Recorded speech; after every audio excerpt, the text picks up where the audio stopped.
Buenos días, CIPAC. ¿Cómo están? ¿Están entusiasmados?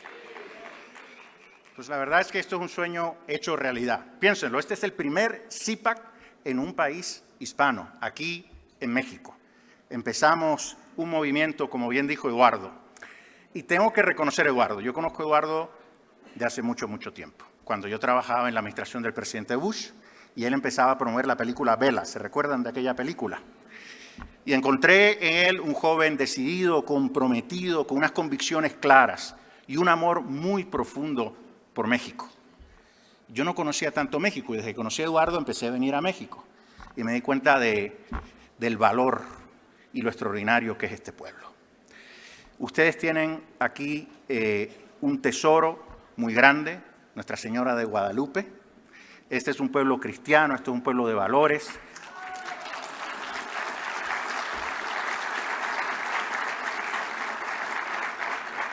Pero hay que dar la batalla, por eso este encuentro es tan importante. Y tengo que felicitar a Lalo, Eduardo, por haber convocado este encuentro. Ustedes tienen otro tesoro aquí y ese tesoro es Eduardo Verástegui.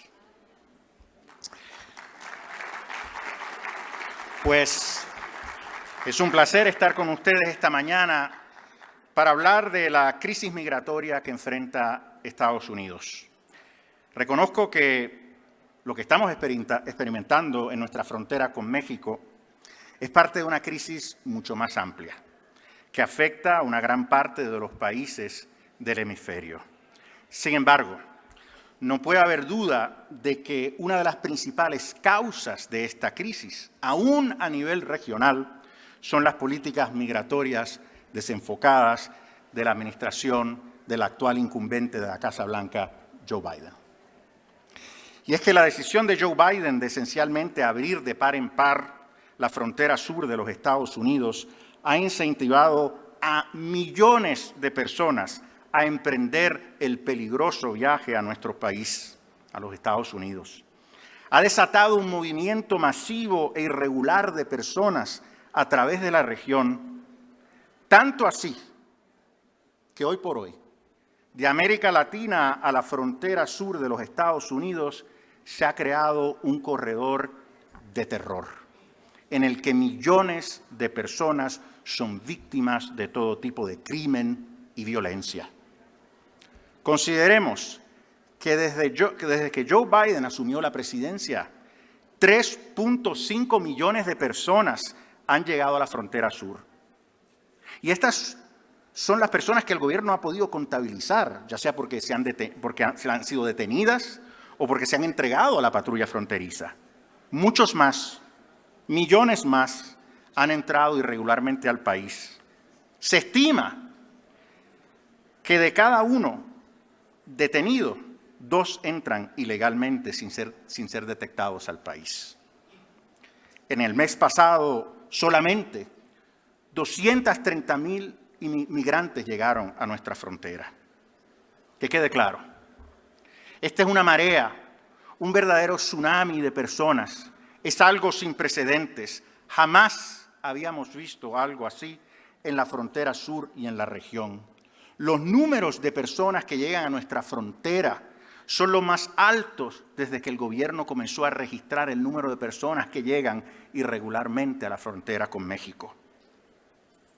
Biden produjo este efecto llamada al prometer durante la campaña del 2020 que de salir electo, los Estados Unidos recibiría muchos más inmigrantes y al desmantelar inmediatamente, una vez llegó al poder, las medidas implantadas por la administración Trump que habían blindado la frontera. Biden dejó de construir el sistema de muros fronterizos que impidieron la entrada ilegal y le dijo al gobierno mexicano que ya no necesitaba las miles de tropas que Trump le había pedido para vigilar la frontera. Pero Biden también ha incentivado el flujo masivo de inmigrantes al adoptar políticas que facilitan el abuso del sistema de asilo. La gente sabe que hoy en día cualquier migrante puede llegar a la frontera y solicitar asilo, aunque no tenga un reclamo legítimo para pedirlo. Y aún así, lo van a dejar entrar y no lo van a detener. Y por supuesto, cuando después de 2 meses, 3 meses, 4 meses o más son citados a su audiencia de asilo, muchos sencillamente no aparecen.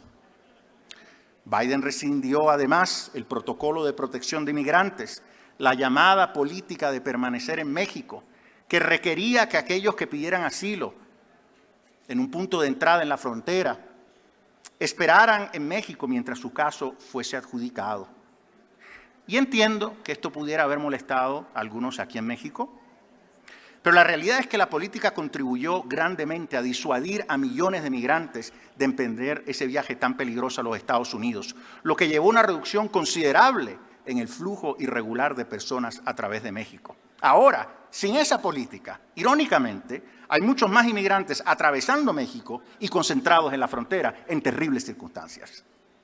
El caos que se ha creado con la llegada irregular de millones de personas a nuestra frontera ciertamente presenta graves retos a la seguridad nacional y a la salud de nuestros ciudadanos, de los ciudadanos de Estados Unidos, ya que facilita la entrada de personas, muchos que quieren hacernos daños, así como el tráfico de drogas.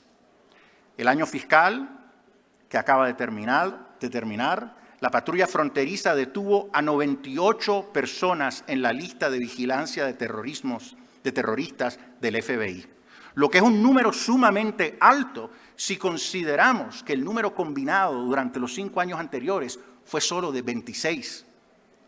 Por otra parte, la gran parte del fentanilo, la droga opioide que está causando una epidemia de muertes por sobredosis en el país, particularmente entre los jóvenes, entra por la frontera sur. Es evidente que la patrulla fronteriza está sobrecargada por el volumen de personas que están llegando a la frontera y no puede hacer efectivamente su trabajo policíaco y de interdicción. Pero las políticas de inmigración de la administración Biden también han creado una crisis humanitaria jamás vista. Lejos de crear un sistema migratorio moral y humano, como prometió Biden durante su campaña a la presidencia, lo que ha hecho Biden es incentivar a millones de personas vulnerables y de escasos recursos a que arriesguen sus vidas para hacer un viaje que los expone a numerosos peligros. En el pasado año fiscal murieron 853 personas que trataban de cruzar la frontera, un aumento significativo de las 557 muertes registradas en el 2021.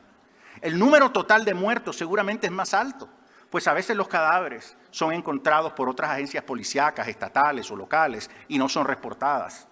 Tampoco sabemos cuántos mueren antes de llegar a nuestra frontera. Mueren ahogados, por deshidratación o por las serias heridas que sufren durante el viaje a través del inhóspito y escabroso territorio. Se estima que hasta 60% de las mujeres y niñas son víctimas de agresión sexual o violación. El desorden prevaleciente también favorece la trata de mujeres y niños como parte del comercio sexual. En ocasiones, increíblemente, en este ambiente tan caótico, las agencias de inmigración accidentalmente entregan niños a criminales, a traficantes, pensando que son parientes. Para Biden, al parecer, los migrantes son solo una consideración secundaria. Si fuera una prioridad, ya hubiera hecho algo para revertir la grave crisis que ha descadenado. Pero es obvio que la Casa Blanca está siguiendo las directrices de grupos de extrema izquierda que quieren usar la migración para cambiar la composición poblacional del país a toda costa, con la esperanza de crear un ambiente político más favorable a sus intereses políticos e ideológicos. Asumen, además, con gran condescendencia y de una manera ofensiva, que los extranjeros que llegan al país, que se asientan en los Estados Unidos y sus hijos, se identificarán y apoyarán sus causas extremistas y votarán por el Partido Demócrata. Este cínico esfuerzo de reingeniería social debe ser denunciado. No se puede jugar a la política con la vida de millones de personas. El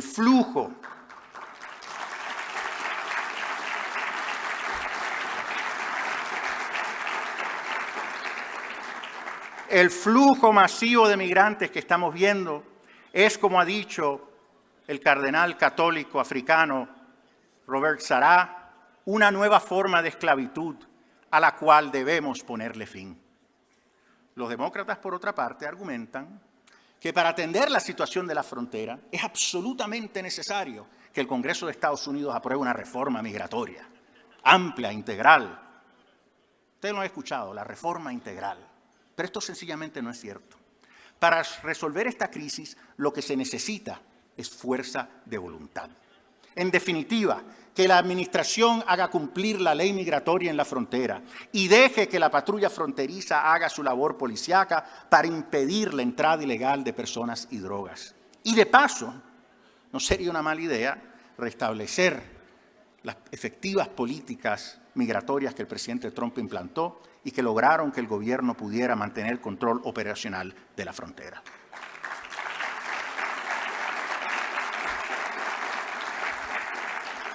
Hay que reconocer que hasta que no se resuelva la actual crisis en la frontera, no habrá el ambiente político en el Congreso para crear un consenso bipartidista que permita renovar y poner al día nuestras leyes migratorias y atender de una manera digna la situación de los indocumentados en el país.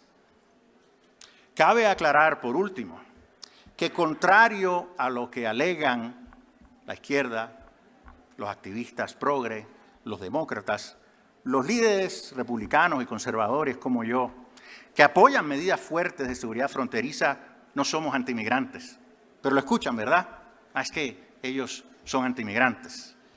Pues no, la mayoría creemos que la inmigración es algo positivo para nuestro país. Estados Unidos es una nación de inmigrantes. Los inmigrantes contribuyen a nuestra economía y al desarrollo social y cultural de nuestro país. Pero queremos que esa migración sea legal y ordenada. Durante la presidencia del presidente Trump, muchos dijeron que se estaban estableciendo políticas antimigrantes. Pero durante su cuatrenio, los Estados Unidos no cerró la puerta a la inmigración legal, para nada. Cada año de su administración se otorgó a 1 millón de personas la residencia permanente, hasta 1 millón. Y se naturalizaron más de 800,000 personas cada año. Es decir, nuestro país continuó dándole la bienvenida a inmigrantes de todas partes del mundo, pero solo a aquellos que siguieron el proceso legal.